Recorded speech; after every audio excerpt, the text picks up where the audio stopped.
My wife left me and the kids behind for a wedding trip and came back like nothing was wrong, but now someone's accusing her of cheating. Posted by you/helpful_listen_1765. I, 47M, have a comfortable and fulfilling life. I have a job I truly enjoy, I live in a nice suburb, and am blessed with 3 wonderful children, 8M, 6F, 4F, and a lovely wife, Emily, 45F. I've always felt Emily and I were an ideal match. However, a recent email I received has deeply unsettled me and planted a seed of doubt in my mind. Emily lived in the UK between 2010 and 2015, during which time she pursued a PhD. Because she lived there so long, she developed many close friendships and has made it a point to return every couple of years to maintain those ties. This past August, she traveled to the UK for 3 weeks to attend the wedding of one of her close friends. After some consideration, we agreed that it would be best for me and the children to remain at home, as I could not take that much time away from work, and the children were unlikely to find much enjoyment in such an event. Emily departed, returned as expected, and life returned to normal for us. Last week, I received an email on my work email address. It was supposedly from the wife of Emily's friend, I'll call him Jake, 44M. According to this woman, she has a very strong reason to suspect that Jake and Emily engaged in an affair. She listed her suspicions, noting that Jake had picked Emily up from the airport, spent considerable time at her hotel, and that the two of them frequently went out to dinner alone. She even included pictures of my wife's earrings that she said she found in Jake's pockets when she was doing the laundry, and pictures of a lipstick stain on his shirt. The color is one I recognize as something Emily often wears.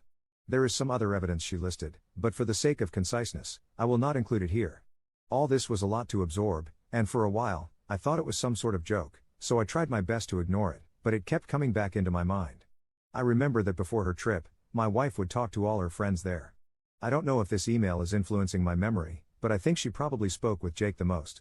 Additionally, I know Emily never liked Jake's wife, though I can't say why. I've never pried into Emily's phone or social media accounts before, but I feel very tempted to now. However, I know I'd feel terrible if I looked and found nothing. Also, if I start acting suspicious, wouldn't she just delete everything out of fear of being found out? I am unsure of how to move forward and would welcome any guidance on handling this. The best I can currently come up with is asking to see her phone immediately after confronting her about it so as to not give her time to delete anything, though part of me thinks this would upset her and potentially not even show anything. Top/relevant comments. Commenter. The other evidence bears listing. It's best to have all the facts as you understand them, concision aside. Ops response. It isn't as solid as the other stuff she shared, which is why I decided to leave it out. But the other evidence is as follows. She said that every day Emily was there, Jake would either go see her or talk on the phone with her. She also said that whenever Jake was on the phone with Emily, he'd quickly hang up or leave the room if he noticed her. She mentioned they didn't even seem to hide how much physical contact they had, as they'd always find an excuse to touch each other. They'd reminisce about old times a lot. She even mentioned the way they would look at each other. Commenter 2. I would show her the email you got and ask to see the phone right then and there. Her reaction will be telling. I think it warrants asking to see her phone. However, I'm not yet sold on it definitely being an affair.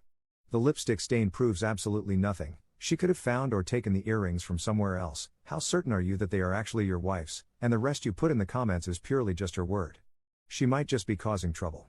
Ops response. I am 100% certain those are my wife's earrings, or at least a replica. I got them for her 2 years ago on her birthday. She told me that she lost them while she was in the UK, since I noticed she wasn't wearing them when she got back. Update 10 days later.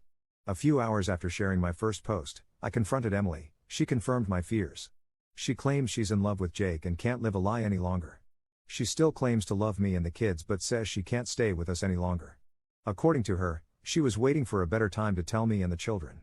Apparently, this has been going on since March, with Jake flying out here occasionally and Emily secretly meeting him. We're getting divorced. Emily is moving to the UK soon. She confirmed that in August, in addition to the wedding, she attended a job interview, and she's set to start around the new year. She's already applied for a British visa. She plans to live with Jake once she moves. As for custody, Emily is voluntarily surrendering her chance of full custody. She doesn't want to uproot the kids, so they'll stay here in Canada with me. There's a part of me that appreciates that decision, but there's also a part that is astonished at how easily she's walking away. She wants to pay child support, but I'd rather raise my children without her financial influence. That said, the court will likely insist on support, regardless of my feelings. Emily is also seeking structured visitation rights, which, given the circumstances, will likely be granted. Based on what I've been told, the court generally leans toward arrangements that allow both parents to maintain relationships with the children, even when one is relocating to a different country. The lawyers are still working out the details, but it seems she'll have visitation during school breaks and holidays, with the possibility of virtual calls in between. I've been keeping things as amicable as possible, and the more cooperative I am, the more Emily seems to agree with my demands. We are also discussing the future of our home. Emily has expressed a desire to sell the property and divide the proceeds. While I am reluctant to part with the family home, it is unlikely I have much of a choice since it was bought during our marriage. For now, our lawyers are still working through the details, and no final decisions have been made. Given the situation, it could be a good while before we reach a resolution. In the meantime, I've been advised not to make any major financial moves.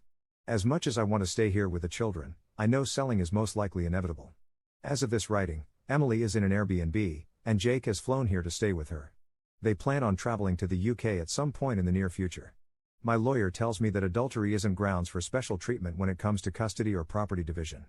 Therefore, it won't influence how assets are divided unless marital funds are directly involved. Emily likely used money from her personal account. Unless it can be proven she used our joint finances to fund the affair, it's unlikely this will make any difference in court. I have been in regular communication with Jake's soon-to-be ex-wife, Eleanor, primarily through email, and more recently, we've spoken over the phone a few times. Eleanor apologized, saying she felt guilty for telling me about the affair and worried that if she hadn't, maybe my marriage could have been salvaged. I reassured her that, for me, the gravity of the situation made divorce inevitable, and I'd rather not remain in the dark about something of this significance. She even sent me messages and other evidence of their relationship, but since Emily is openly admitting to the affair, it doesn't really matter in the context of the law. Eleanor has also told me a lot about Jake. Apparently, this is the third time he's cheated on her, and she's had enough. There's no chance of reconciliation this time, she says, and he doesn't seem interested in trying. She mentioned that Jake has zero desire to raise children who are not biologically his, which explains why Emily's not fighting for custody. Eleanor's divorce will most likely be much longer and more drawn out than mine, given that both she and Jake want full custody of their children and can't agree on several other issues. I haven't had much time to process everything. These past 2 weeks have felt like a blur in every way. But one thing I can say with certainty is that I have nothing left for Emily, not because she betrayed our marriage, but because of how easily she's walking away from our children. I never thought I could hate someone I once loved so much. It's a strange feeling. The hardest part in all of this is the children. My 2 youngest daughters have started asking why their mother isn't around as much anymore, and it's been very difficult trying to communicate with them about the nature of the situation. My eldest seems to understand a little more and, as a result, he has become quiet and withdrawn. I'm fortunate to have a family that has been incredibly supportive so far. My children have received numerous thoughtful letters from some of their cousins, which I've been reading to them each night. All my siblings have also sent gifts for the kids, and one of my brothers, along with his wife, drove up to visit over the past weekend. My sister-in-law even prepared plenty of food, some of which is still in the freezer. They also kept the children entertained while I met with my lawyer. My other siblings have also offered to come by and look after the kids whenever I need them. Beyond that, my parents have been calling daily to check in on us, and my 78-year-old mother has already made plans to stay with us for 2 weeks in November to help around the house. The collective effort of my family has made this experience much more bearable, and I'm deeply grateful for all their support. To everyone who encouraged me to speak with Emily after my last post, I'm grateful. I was tempted to ignore Eleanor's message, but it kept gnawing at me. Your advice gave me the courage to act. Emily has shown herself to be a liar, and I have no doubt that her idea of a better time was simply when it would cause the least inconvenience for her and Jake. Second update 1 month later. Think of this less as an update and more as a chance to vent a few things now that I've had more time to process my situation. I know that Emily often traveled back and forth to the UK during our marriage. She claims her affair with Jake only began in March 2024, but I'm convinced she's lying. It's almost certain that this has been going on for years. Given how much she had already prepared by the time I confronted her, it's become clear to me and everyone else that she had been planning this for some time. In fact, within a few short days of our confrontation, she already had certain legal documents prepared. Additionally, Jake arriving in Canada shortly after I confronted Emily made it clear that they had planned for her to tell me roughly around this date in advance. It makes sense that Emily was well prepared and was just waiting for things to be better lined up for herself. After all, she'd long since applied for her visa, secured a job, secretly appraised her car, our family car, though it was under her name, and sent personal items with Jake to the UK during his secret visits, all right under my oblivious nose. I have a feeling I'm only scratching the surface and have no real idea of how far this actually goes, not that Emily would ever tell me its depth. In addition to all of this, Emily had already been in touch with her lawyer long before I confronted her. Taking all this into account, it's hard not to wonder if she secured her job even earlier than she let on, perhaps to make her actions seem less calculated. Two of Emily's friends have since reached out to express shock and disappointment at her actions. One of them, Janet, mentioned that according to another friend, Emily had been consulting her divorce lawyer as far back as late August or early September, and this other friend also confirmed my suspicion that Emily had been sending some of her belongings to the UK during Jake's visits. I've been losing sleep, replaying the past few months in my mind, maybe driving myself a little crazy, but certain things stand out. For example, when Emily went to the UK in August for the wedding, she was carrying 3 fully loaded suitcases. She told me that they were filled with presents for her friends, and I didn't question it, even though it seemed a bit excessive at the time. When I picked her up from the airport after her trip, I noticed the bags were suspiciously light. I can assume that, in addition to the job interview she claimed to attend, she transported a bunch of her personal items to the UK, which would explain why, since her return, she seemed to have been wearing a smaller selection of her clothing. Despite this, I was somehow blindsided, and I completely blame myself. Looking back, I can see there were signs I ignored, and I guess I didn't think Emily was capable of this sort of thing. A part of me wonders if this outcome could have been avoided entirely had I been more assertive and vigilant in the past. The worst part of all is that my children are now dealing with the consequences of my ignorance and stupidity. While I twiddled my thumbs, my wife had essentially started a new life. Most people in my life now know about my separation from Emily. I've stopped wearing my wedding band, and I've explained the situation to friends and colleagues who noticed its absence. One of my close friends, and many others who reached out privately on Reddit, have suggested I get DNA tests for the children, given Emily's travel patterns and tendency to lie. While I understand where they are coming from, this is something I'll never do. I'd never assign my children to another man. Nothing will change that. Life without Emily has thus far been difficult. Mornings have become a hectic rush. Between getting the kids ready and getting myself out the door, I'm barely on time for work for nearly half the week. It's frankly exhausting trying to keep up with all the extra parenting duties I have to perform throughout the day. Our current home has a large driveway, so on top of everything else, I'm already dreading the task of shoveling it once the snow starts falling. The kids are feeling the strain, as well. They don't particularly like the food I prepare most days, and they hate how I'm always busy. It's incredibly frustrating to know that while we're here struggling, Emily recently departed for a relaxing vacation through Europe with Jake. Communication between us has dwindled, and I only learned of these developments recently.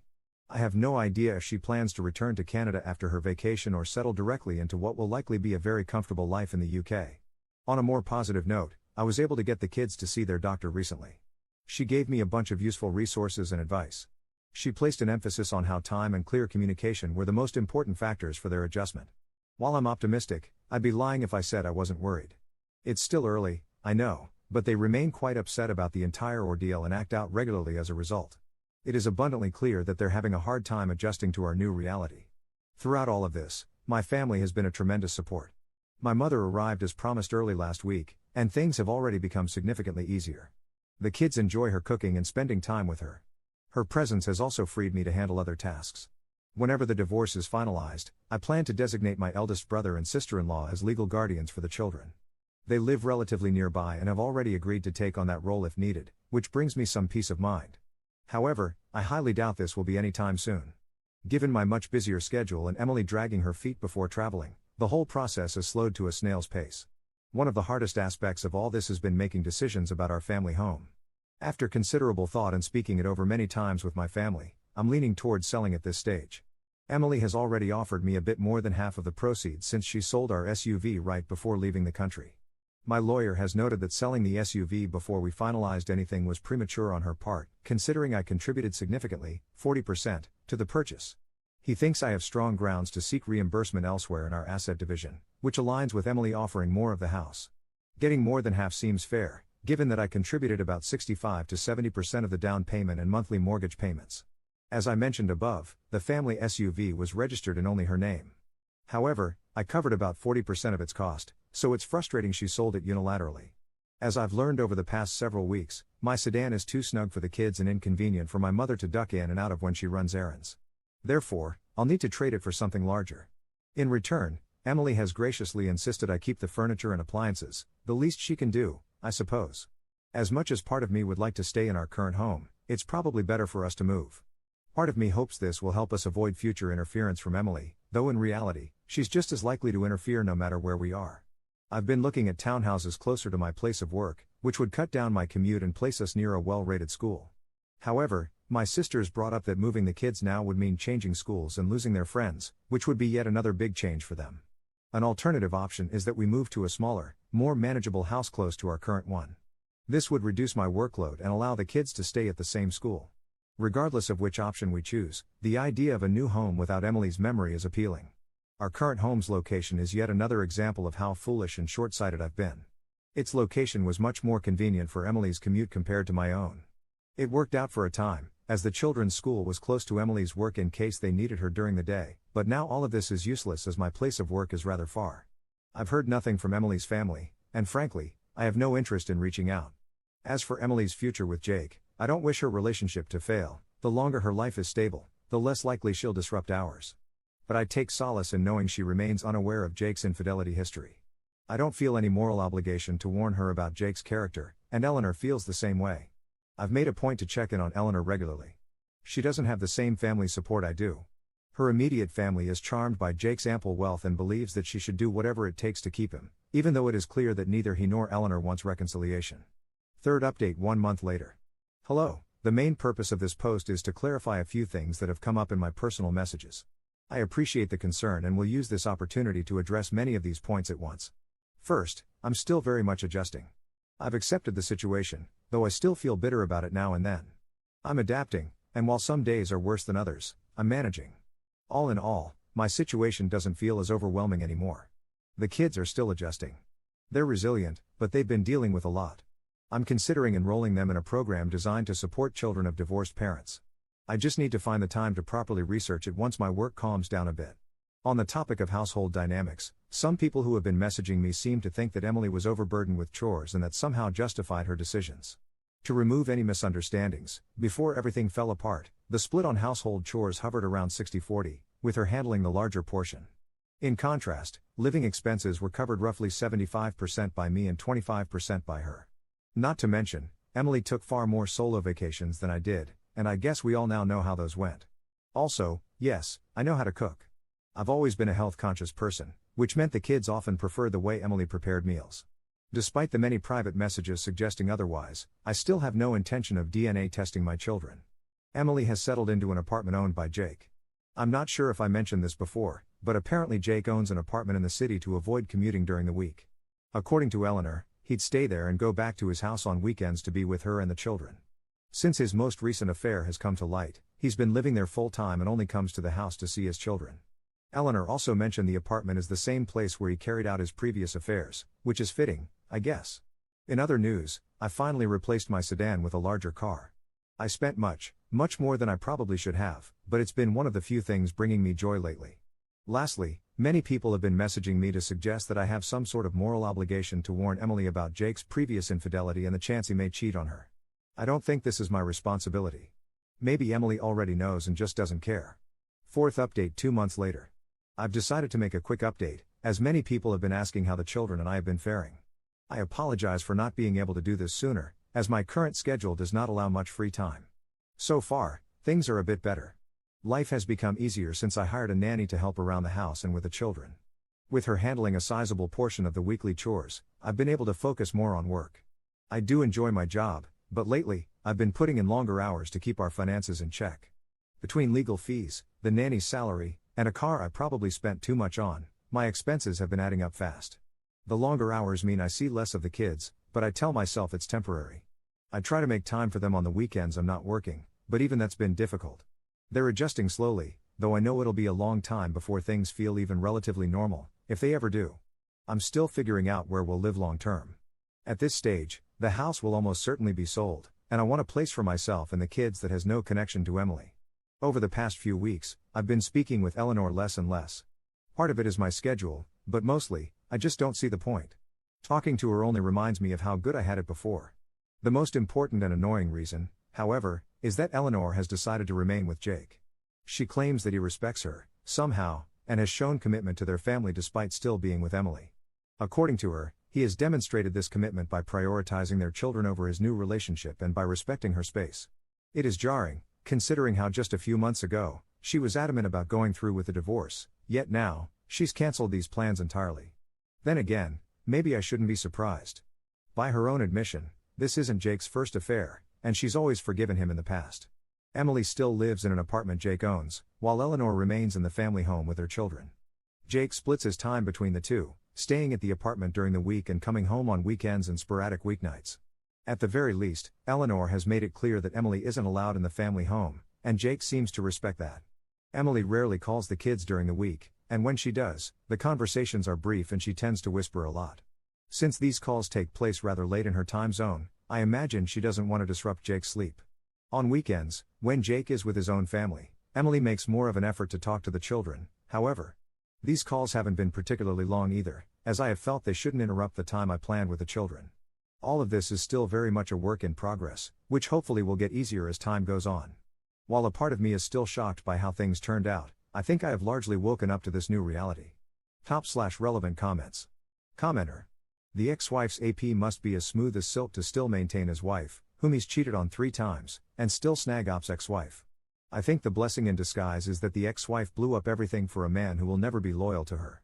She threw away her vows and her kids to satisfy something that doesn't even exist. Op is better off without someone so deliberate and strategic in her backstabbing. I really hope Op continues to do his best and that the kids are as resilient as he says. It'll be hard regardless. I also doubt it's over. 5 or 10 years from now, the ex-wife will crawl back wanting a relationship with the kids. Op has to be ready. Commenter 2. She abandoned her children to be a weekend mistress. How tragically awful. The fact that Eleanor is a willing participant and stays with this pathetic excuse for a man is also disgusting. Jake is a cancer and needs to be rooted out. Commenter 3. Weekday mistress. The real family gets his time off. Commenter 4. His real family gets weekends, holidays, birthdays, and vacations. The mistress gets weekdays and any time his family doesn't need him. No wonder he doesn't want to deal with her kids, he barely deals with her.